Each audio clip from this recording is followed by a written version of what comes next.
You know, one of the most unsettling things about waking up is that it doesn't begin with enlightenment or bliss or some cosmic fireworks. It begins with loss, quiet, confusing loss. People you once felt close to start slipping away, as if you've become a stranger in the very rooms you grew up in. And you can't quite explain it, can you? You're not angry. You're not superior. You're not trying to change anyone.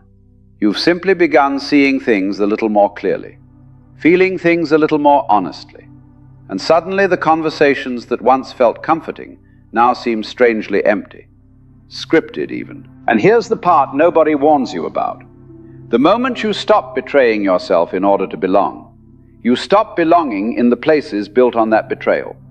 Isn't it funny?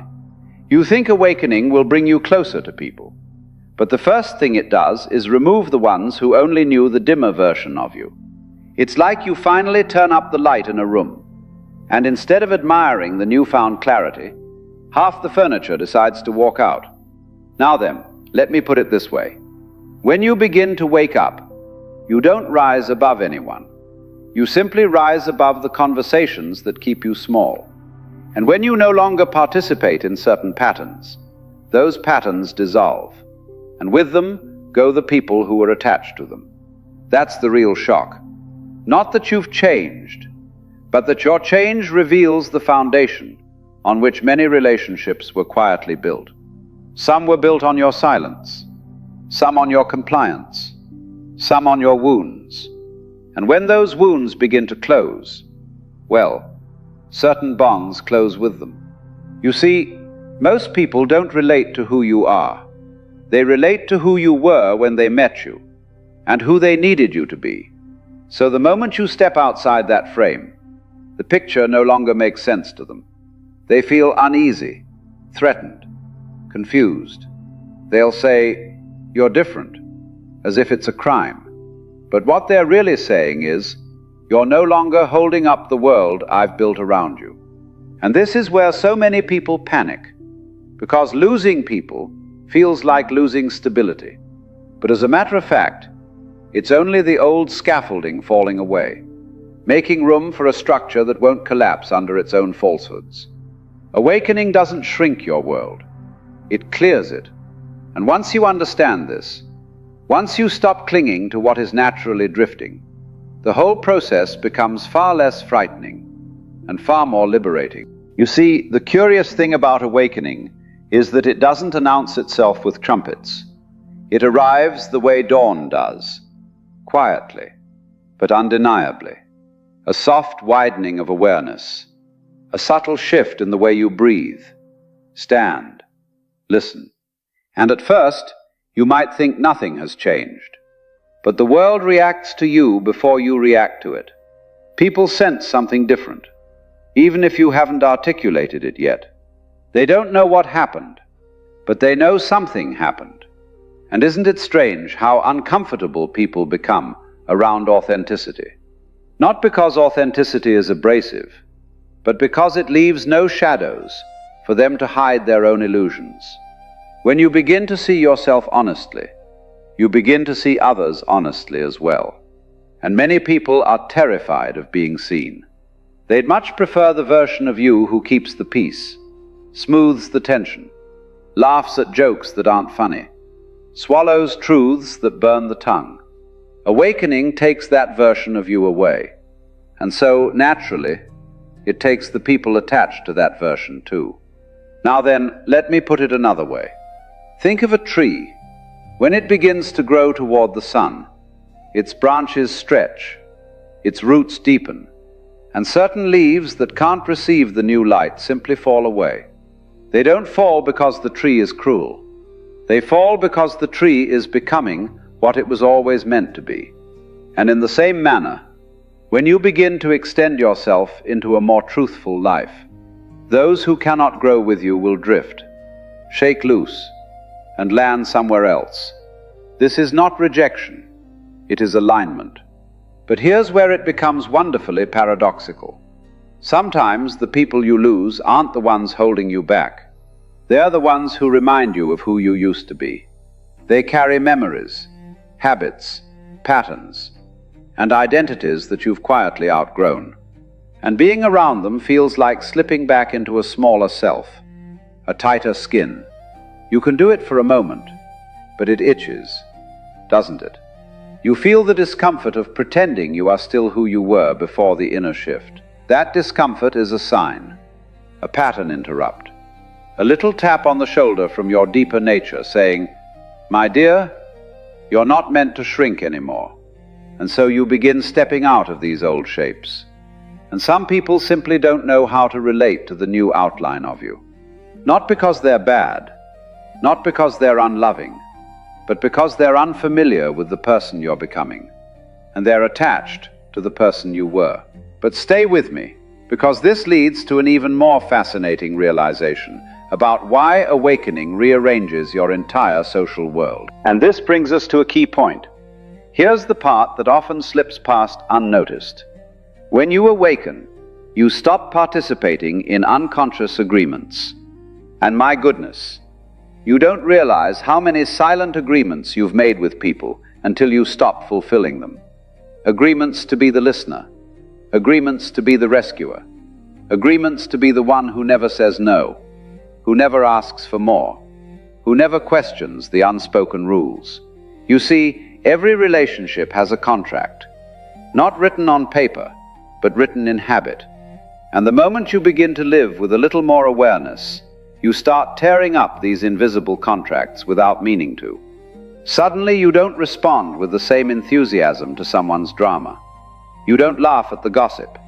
You don't let people cross boundaries you didn't know you had. Your tone becomes clearer, your presence more grounded, and others feel it, sometimes as a relief, sometimes as a threat. Isn't it funny? A change in your inner world rearranges the outer one with remarkable force. And this is where the drifting begins. Not with conflict, but with mismatch. You are no longer matching the frequency that kept certain relationships alive. And, well, people feel it. They may say, "You're distant," or "You've changed," or the classic, "You don't care anymore." But that's not it at all. What's really happening is that the old ways of relating simply don't fit the shape of your consciousness now. Let me put it this way. Imagine you've been humming along at a certain pitch your whole life, and suddenly you shift into a new note. Now, the people who harmonized with the old note can no longer find the tune. Not because they're wrong, not because you're right, but because harmony requires resonance. And resonance changes when you do. And here comes the second shock of awakening. You don't just lose people. You lose identities. You lose versions of yourself you didn't know you were still dragging behind you. There's the people-pleaser you, the small and agreeable you, the keep the peace at any cost you, and the I'll shrink so you can feel comfortable version of you. When those versions dissolve, the relationships built around them dissolve too. And that can be terrifying at first. You may feel a great emptiness, a sort of soul exhale, where all the old roles fall away at once. But this emptiness, well, it isn't a void. It's a clearing, a spaciousness, a place where the next chapter of your life begins to grow. And the fascinating thing, the thing that dawns on you slowly, is that losing people is not the tragedy you once feared. It's the necessary shedding that allows your life to become truer, deeper, and far more aligned than it ever was before. But the story doesn't end here, because awakening doesn't only remove, it also reveals. You see, once the dust settles from all this losing, something rather marvelous begins to happen. At first you don't notice it, because you're still looking at the empty chairs where familiar faces used to sit. But gradually, quietly, new kinds of people begin to appear in your life. Not because you went searching for them, but because your inner shift sends out a different sort of signal, and only those attuned to that frequency can hear it. It's like tuning a radio. The static drops away, and suddenly you're picking up stations you didn't know existed. People who listen differently, people who speak from a deeper place, people who don't need you to perform, shrink, or apologize for being who you are. People who value the truth of your presence more than the convenience of your compliance. Isn't it funny how you never have to chase these people? They just show up, as naturally as a new season. Because awakening, you see, doesn't attract more people. It attracts the right ones. And the right ones don't cling to you. They don't demand that you stay the same. They grow beside you. They challenge you, soften you, expand you. They look at your evolution and say, "Ah, yes, I know this place. Welcome." But before this happens, there is a strange in-between stage, a kind of spiritual no man's land, where you're no longer who you were, but not yet anchored in who you're becoming. In this space, you may feel terribly alone. Not lonely exactly, but alone in the way a seed feels alone, just before it breaks open. There's a pressure, an uncertainty, a sense that something within you is rearranging itself in the dark. And this is where many people misunderstand awakening. They think the aloneness means they've gone off course.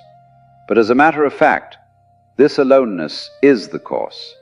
Because when you're no longer surrounded by noise, you can finally hear your own inner voice with astonishing clarity. You begin to trust it. You begin to follow it. And slowly, life begins to reorganize around this truth, drawing in people and experiences that match the person you're becoming, not the person you were. Having fully inhabited that sacred pause, something even more surprising happens. You start realizing that the people you lost were never really lost at all. They were simply part of a chapter that has completed its purpose. And you see, awakening gives you a new kind of sight. Not the sight that looks outward, but the one that looks inward and says, "Ah, now I understand why that had to happen." You begin to notice how every departure created space, how every silence gave you room to listen, how every disconnection nudged you closer to yourself. You start seeing the architecture of your life with a clarity that almost feels humorous. Of course that person drifted. Of course that relationship dissolved. Not because something went wrong, but because something was going right. Something in you was maturing, ripening, shedding its old skin. Isn't it funny how we cling to things that are trying to leave and push away things that are trying to arrive? We have this peculiar habit of holding tightly to familiarity, even when it's painful, simply because it's familiar. And awakening, well, awakening interrupts that pattern. It pulls the rug out from under your old ways of being, not to punish you, but to free you from living a life smaller than your spirit. As a matter of fact, the moment you stop chasing what no longer resonates, life begins sending you what does.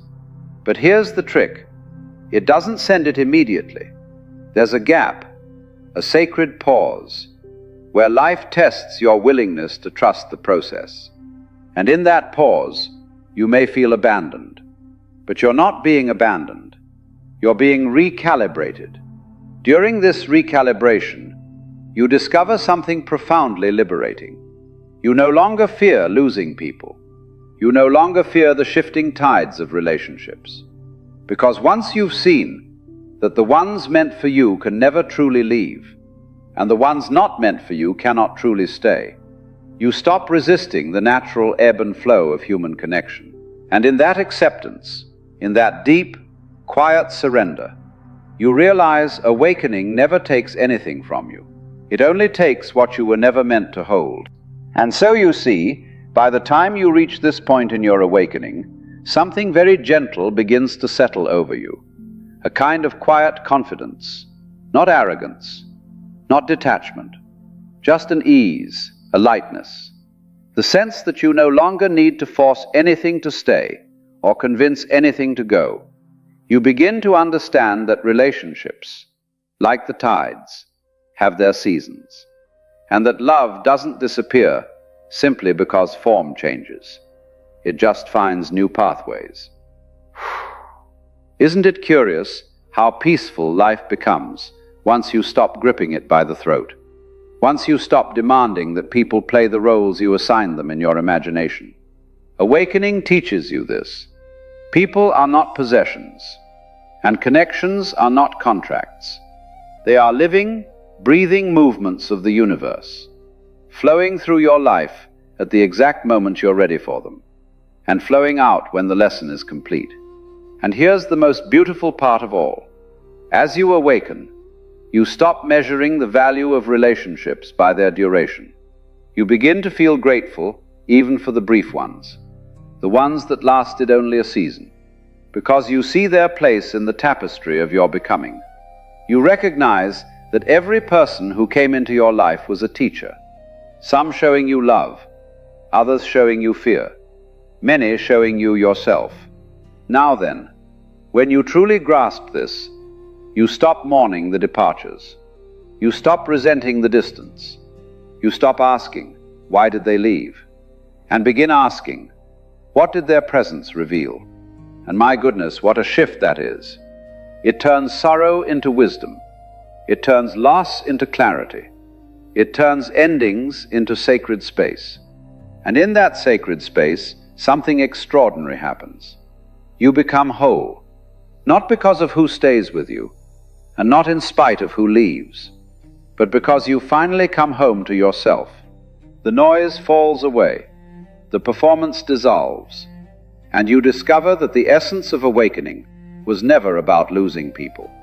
It was about losing the illusions that made you forget your own depth.